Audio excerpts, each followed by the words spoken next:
நிகழும் ஸ்ரீ மங்களகரமான குரோதி ஆண்டு ஆகஸ்ட் மாதம் 17ஆம் தேதி சனிக்கிழமை அன்று பூராடம் நட்சத்திரத்தில் திரையோதசி திதியில் பிரீத்தி நாமயோகத்தில் கௌளவம் கர்ணத்தில் சித்த யோகத்தில் சனி மகா பிரதோஷம் கூடிய நன்னாளில் இந்த மகத்தான ஆவணி மாதம் பிறக்கிறது. ஆவணி மாத கிரக நிலைகளை பார்க்கும் போது ரிஷப ராசியில் குரு பகவானும் செவ்வாய் பகவானும், கடக ராசியில் புதன் பகவானும், சிம்ம ராசியில் சூரிய பகவானும் சுக்கிர பகவானும் உள்ளனர். கன்னி ராசியில் கேது பகவானின் சஞ்சாரம் உள்ளது. கும்ப ராசியில் சனி பகவான் வக்ரத்தில் உள்ளார். ராகு பகவான் மீனராசியில் பயணம் செய்கிறார். இந்த மாதம் கிரகங்களின் பெயர்ச்சி என எடுத்துக்கொண்டால் ஆவணி மாதம் 10ஆம் தேதி செவ்வாய் பகவான் ரிஷப ராசியில் இருந்து மிதுன ராசிக்கும், சுக்கிர பகவான் சிம்ம ராசியில் இருந்து கன்னி ராசிக்கும் பெயர்ச்சி அடைகின்றனர். ஆவணி மாதம் 15ஆம் தேதி புதன் பகவான் கடகராசியில் இருந்து சிம்ம ராசிக்கு இடப்பெயர்ச்சி அடைகின்றார். இந்த கிரகங்களின் பெயர்ச்சி மற்றும் சிம்மத்தில் இணையும் சூரியன் புதன், கன்னி ராசியில் இணையும் கேது சுக்கிரன் ஆகிய கிரகங்களால் இந்த ஆவணி மாதத்தில் உங்கள் ராசிக்கு உண்டாகும் சுப பலன்கள் என்ன என்பதனையும், அசுப பலன் ஏற்படுமாயின் ராசிக்காரர்கள் செய்ய வேண்டிய பரிகாரம் என்ன, வழிபட வேண்டிய தெய்வம் யார் என்பதனை பற்றி விரிவாக காண்போம்.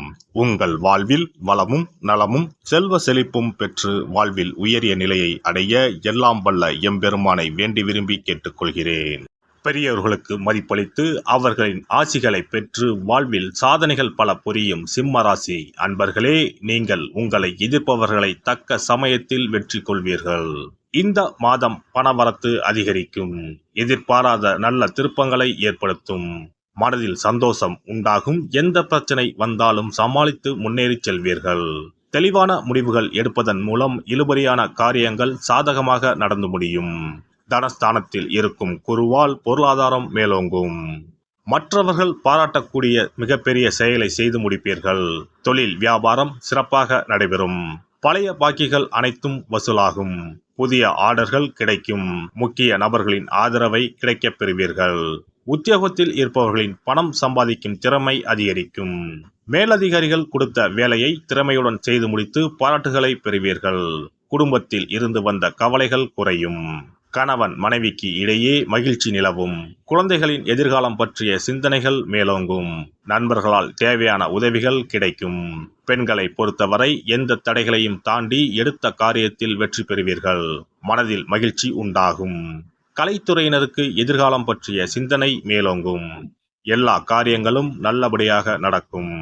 எடுத்துக்கொண்ட வேலைகளில் இருந்த பிரச்சனைகள் தீரும். ஆராய்ந்து செய்யும் காரியங்கள் சாதகமான பலனை தரும்.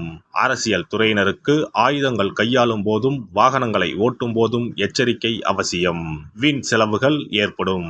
அடுத்தவருக்கு எவ்வளவு நல்லது செய்தாலும் அது எடுபடாமல் போகலாம். மாணவர்களுக்கு கல்வியில் முன்னேற்றம் உண்டாகும். எதிர்ப்புகளை சாமர்த்தியமாக சமாளிப்பீர்கள். நட்சத்திர பலன்கள். மகம் நட்சத்திரம். இந்த மாதம் தொழில் வியாபாரம் மூலம் வரவேண்டிய லாபம் தாமதப்படும்.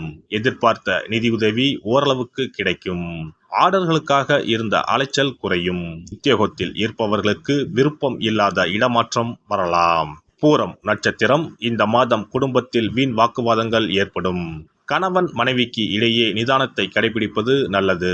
பிள்ளைகள் உடல் ஆரோக்கியத்தில் கவனம் தேவை. உறவினர்கள் நண்பர்களிடம் கவனமாக பழகுவது நல்லது. உத்திரம் 1ஆம் பாதம். இந்த மாதம் எந்த ஒரு காரியத்தையும் செய்து முடிக்கும் வரை அந்த காரியம் முடியுமோ முடியாதோ என்ற மனக்கவலை இருக்கும். வீண் அலைச்சல் குறையும். மாணவர்களுக்கு கல்வியில் வெற்றி பெறுவது பற்றிய மனக்கவலை இருக்கும். சக மாணவர்களுடன் வாக்குவாதங்களை தவிர்ப்பது நல்லது. அருகில் இருக்கும் சிவன் ஆலயத்திற்கு சென்று ஞாயிற்றுக்கிழமையில் அபிஷேகம் செய்து வணங்கி வர எல்லா தொல்லைகளும் நீங்கும். எதிர்பார்த்த காரியம் நன்றாக நடக்கும். சிறப்பு பரிகாரம். சொந்த வீடு அமைவதற்கு ஆன்மீக பரிகாரம்.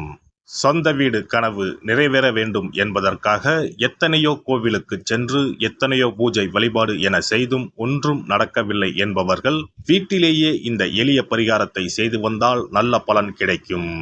எளிமையான இந்த 2 பரிகாரங்களை செய்து வந்தால் விரைவில் சொந்த வீடு யோகம் அமையும். அதனால் நம்பிக்கையுடன் இந்த சக்தி வாய்ந்த வழிபாட்டை செய்து வரவும். எவ்வளவுதான் சொத்து பணம் இருந்தாலும் நமக்கென்று ஒரு வீடு இல்லை என்றால் அது மனக்குறையாகவே இருக்கும். சொந்த வீடு வாங்க முடியவில்லையே என்பது பலரின் ஏக்கமாகவும் கனவாகவும் இருந்து வருகிறது. சொந்த வீடு வாங்க வேண்டும், வாங்கிய இடத்தில் விரைவில் வீடு கட்ட வேண்டும், ஏற்கனவே துவங்கியிருந்த வீட்டின் பணிகளை பணப்பற்றாக்குறையால் கட்டி முடிக்க முடியவில்லையே என்ற கவலையில் இருப்பவர்கள் ஏராளம். இப்படிப்பட்டவர்கள் வீட்டிலேயே எளிமையான 2 பரிகாரங்களை தொடர்ந்து செய்து வந்தாலே போதும். சொந்த வீடு வாங்க வேண்டும் என்று நினைப்பவர்கள், அதற்கான முயற்சியில் ஈடுபட்டிருப்பவர்கள் ஒரு சிறிய அகல் விளக்கில் விளக்கெண்ணெய் ஊற்றி தீபம் ஏற்ற வேண்டும். மகா விஷ்ணுவின் அவதாரங்களில் ஒன்றான வாமனரை மனதில் நினைத்து சொந்த வீடு அமைய வேண்டும் என்று பிரார்த்தனை செய்து கொண்டு மாதந்தோறும் வரும் திருவோண நட்சத்திரத்தன்று வீட்டின் அக்னி மூலையான தென்மேற்கு மூலையில் இந்த விளக்கை ஏற்றி வைக்க வேண்டும். அக்னி திசை என்பது மண்ணுக்குரிய திசையாகும். அதாவது அங்காரகன் எனப்படும் செவ்வாய் பகவானுக்கு உரிய திசை இதுவாகும். 3 அடி மண் கேட்டு 3 உலகையும் அளந்தவர் வாமனன். அதனால் அவரை நினைத்து பால் பாயசம் நிவேதனமாக படைத்து வழிபட்டு வந்தால் விரைவில் சொந்த வீடு யோகம் அமையும்.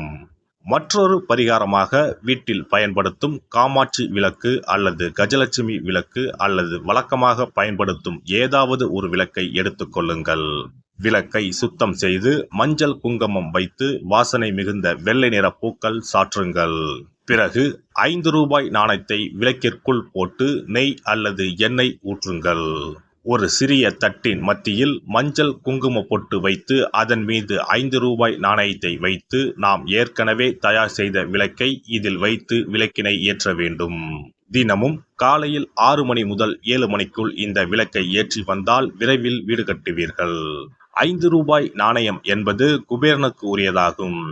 இதை விளக்கில் போட்டு ஏற்றுவதால் வீடு கட்டுவதற்கான அல்லது வீடு வாங்குவதற்கான பணம் ஏதாவது ஒரு வழியில் உங்களுக்கு கிடைக்கும். காலை 6 மணி முதல் 7 மணி வரையிலான நேரம் என்பது ஞாயிற்றுக்கிழமையில் சூரியன், திங்கள் கிழமையில் சந்திரன், செவ்வாய்க்கிழமையில் செவ்வாய், புதன் கிழமையில் புதன், வியாழக்கிழமையில் குரு, வெள்ளிக்கிழமையில் சுக்கிரன், சனிக்கிழமையில் சனி என நவக்கிரகங்களில் பாவ கிரகங்களான ராகு கேதுவை தவிர்த்து மற்ற 7 கிரகங்களையும் குறிக்கும் ஹோரை நேரமாகும். இந்த நேரத்தில் விளக்கு ஏற்றுவதால் நவக்கிரகங்களின் அருள் கிடைத்து பூமி யோகம் உண்டாகும். எந்த ஒரு பரிகாரம் என்றாலும் மனதில் முழு நம்பிக்கையோடும் இறைவனை உறுதியாக வேண்டி வழிபாடு செய்தால் மட்டுமே பலன் தரும். எளிமையான இந்த பரிகாரத்தை தொடர்ந்து செய்து பயன்பெறுங்கள். எல்லாம் வல்ல இறையருளால் நீங்களும் உங்கள் அன்பு குடும்பமும் உடல் நலம், நீலாயுள், நிறை செல்வம், உயர் புகழ், மெய்ஞானம் ஓங்கி வாழ்க வளமுடன். இந்த வீடியோ பதிவு உங்களுக்கு பிடித்திருந்தால் லைக் பண்ணுங்க, கமெண்ட் பண்ணுங்க, ஷேர் பண்ணுங்க, மறக்காம சப்ஸ்கிரைப் பண்ணுங்க, பக்கத்துல இருக்கிற பெல் பட்டனை கிளிக் பண்ணுங்க. நன்றி, வணக்கம். ஓம் நமச்சிவாய, சிவாய நம.